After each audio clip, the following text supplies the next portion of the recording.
One nation one इलेक्शनवरून सत्ताधारी आणि विरोधकांमध्ये जोरदार जुंपलेली आहे।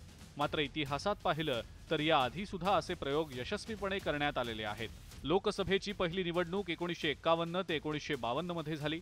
तसंच देशभरातल्या विधानसभेच्या 4000 जागांसाठी सुद्धा निवडणूक झाली होती।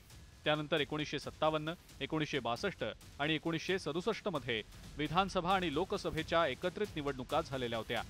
त्यावेळी काँग्रेसला याचा प्रामुख्याने फायदा झाला होता। तर दुसरीकडे वन नेशन वन इलेक्शनमुळे निवडणुकीवर होणारा कोट्यवधींचा खर्च वाचू शकणार आहे। प्रत्येक वर्षी वेगवेगळ्या राज्यांमध्ये होणाऱ्या विधानसभा निवडणुकांचा खर्च वाचेल। एकच वोटर लिस्ट असल्याने प्रशासनावर ताण पडणार नाही।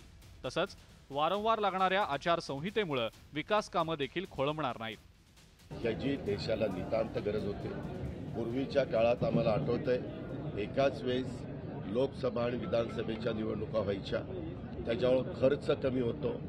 त्याच्यामुळे आचारसंहिता ज्या लागतात त्याच्यातनं जे काही प्रश्न निर्माण होतात, अधिकारी 4 महिने निवांत बसतात। आता आचारसंहिता लागलेली आहे। कुठलेही आदेश दिले तर ते सरळ म्हणतात की आचारसंहिता आहे, त्याच्यावर सध्या आम्ही आदेशाचं पालन करू शकत नाही। आपला देश एवढा मोठा कन्याकुमारीपासून काश्मीरपर्यंत पसरलेला आहे।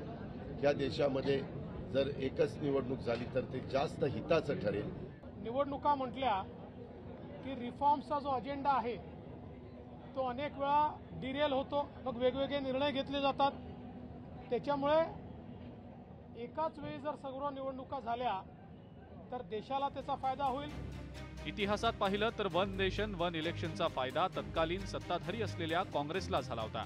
आता बदललेल्या राजकीय परिस्थितीत सत्ताधारी असलेल्या भाजपला याचा फायदा होईल का असा प्रश्न आता उपस्थित झालाय। नरेंद्र मोदी यांचा चेहरा आजही महत्त्वाचा आहे। त्यांची लोकप्रियता जरी 2019च्या तुलनेमध्ये कमी झालेली असली तरी सुद्धा त्यांची लोकप्रियता आहे। अशावेळी नरेंद्र मोदींचा करिश्मा आपल्याला वापरता येईल आणि मोदींच्या करिश्म्यावर आपल्याला सगळ्या जागा राज्यातल्या सुद्धा कदाचित जिंकता येतील। राज्यामध्ये पण यश त्यामुळे मिळेल आणि मग केंद्र आणि राज्य यांच्या निवडणुका एकत्रितपणे करायचा असा हा प्रयत्न आहे। 1983 मध्ये निवडणूक आयोगानं एकत्र निवडणूक घेण्याचा प्रस्ताव ठेवला होता। 1999 मध्ये लॉ कमिशननं सुद्धा असाच प्रस्ताव सरकारसमोर ठेवला होता।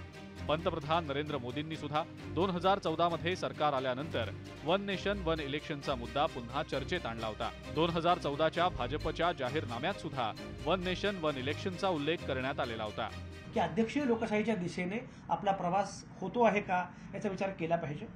केंद्राच्या तालावर राज्यांनी नाचावं, सगळ्यांचा आवाज एकच असावा असं म्हणण्यामध्ये अनेक वेगवेगळे आवाज मिटवण्याचा प्रयत्न आपण करतो आहोत का हाही विचार केला पाहिजे। 2019 मध्ये लोकसभा निवडणुकीवर 60,000 कोटींचा खर्च झाला होता।